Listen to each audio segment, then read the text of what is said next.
Hello, everyone. Here is Nick from Stagelink, and I welcome you all to our company's first ever webinar. All right, let's dive in and talk about data. Actually, before we talk about data, what it is and how we can use it, and then also look at a lot of very detailed insights and data points in an exemplary manner, let's first of all maybe talk about what is marketing. What are the components of marketing? Because today we are looking at data together with a marketing and a marketing campaign, especially in the events industry. For me, there's at least three major components that come together with a marketing campaign. The first and arguably the most important is strategy.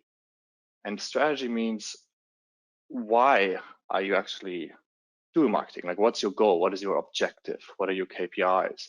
I think that is very important before actually just jumping in and trying to create great content and then like publishing all the ads on social media and so on, which we'll get to in a second. But first of all, we need to think about why are we actually doing it? What do we want to achieve here? And that is strategy. Second part, also very important, is the creative, the content. How are my ads gonna look? What pictures do I want to use? What videos? What are the best texts that I could factor into this campaign? But also more broadly speaking, what's my brand? Like, what tone of voice do I use? How do I want to communicate? This all goes somewhat into the content aspect of a campaign. And then last, but probably also not least, there's the performance, which is all about delivering the message across various channels to prospects, to clients, to people who I want to reach that might be interested in what I or we as a company have to offer. And that is what we will focus on greatly today. There's one very important concept how we at Stagelink think about a lot of the things that we do actually, and also about the marketing campaigns that we set up. And that is something that kind of got popularized by the author Eric Ries in his book, The Lean Startup, which is this like Lean Startup or MVP circle, as he calls it. MVP stands for minimum viable product. Oftentimes, some things start with an idea, and you have an idea to build a great product, for example, and you build it. Then you can measure, does your idea actually work? What data do you get out of it? And you can then learn from that data and the insights to maybe readjust your thoughts, readjust your idea, come up with new ideas and iterate. And that's a cycle. It goes on and on. It never stops. You will always learn new ideas, get new insights from what you're building, from the data that comes out of it. That gives you new thoughts and ways to actually go forward. I'm reading that some people might have issues with the sound, and I hear that you might have to refresh. That seems to be a known issue sometimes with the software. So if you can't hear me right now, then, well, you can't actually know about that. But if you hear me and the sound goes off at some point in the next couple of minutes, try to refresh, and that hopefully solves that problem. Sorry about that. Okay, maybe reiterating on this idea and the cycle a little bit and describing it in a more statistical and data-driven manner is when we have data, we can do various things with it. We can, first of all, describe it, which is the means of the statistical descriptive analysis. We can figure out how is it actually distributed? What's the mean? What's the median? And this is like some statistics that we will look at in a few minutes. But then also we might want to use this data and project it into the future to, for example, predict and estimate what's going to happen that has not happened yet.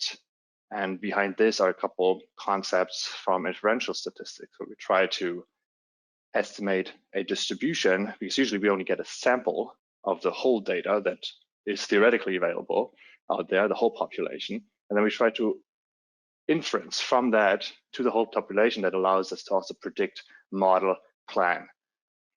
And then we can go one step further even and use those predictions to actually form decisions that then prescribe actions for us, so we can optimize future outcome. In an ad campaign, that would mean we can look at which ads delivered which kind of performance until now, and we can actually act, we can change that, because we could turn one ad off, we can give more budget to the other. That is something that we will learn at the very end of that presentation. Okay, how does that all relate now back to our marketing campaign? Probably most of you have seen some version of this marketing funnel, which we have simplified here in 2 major phases: awareness phase and consideration phase.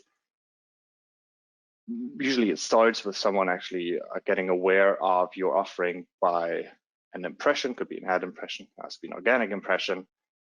Then when they are somewhat interested and they interact with what you have to say, for example, they click on your ad and go to your website, they enter the consideration phase. And lastly, obviously you want people to convert, for example, buy a ticket for your event.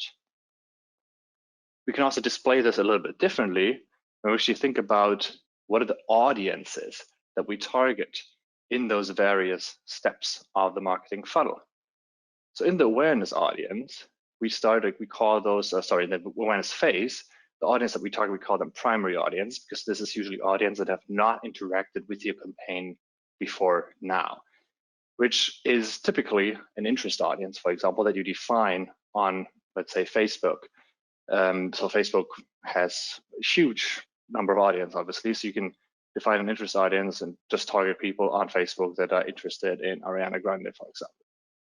Once they then interact with your campaign, they, for example, click it, which would make them become a part of the website visitors audience, because by clicking it, assuming you have a URL, like a link that they click in your ad, they go to your website and then can be retargeted from that. So then it becomes a secondary audience. Similar with engagement. What is engagement on an ad? It could be a reaction, like a like, a heart, could be a share, could also be that they watched your video a number of seconds and thus engaged with your campaign.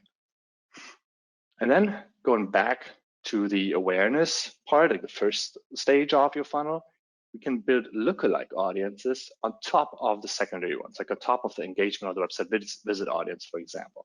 What does that mean? We find people with similar characteristics, like the ones that have already interacted with your campaign, and then target those. So it's a new people. They have not interacted with the campaign yet, but they are somewhat similar.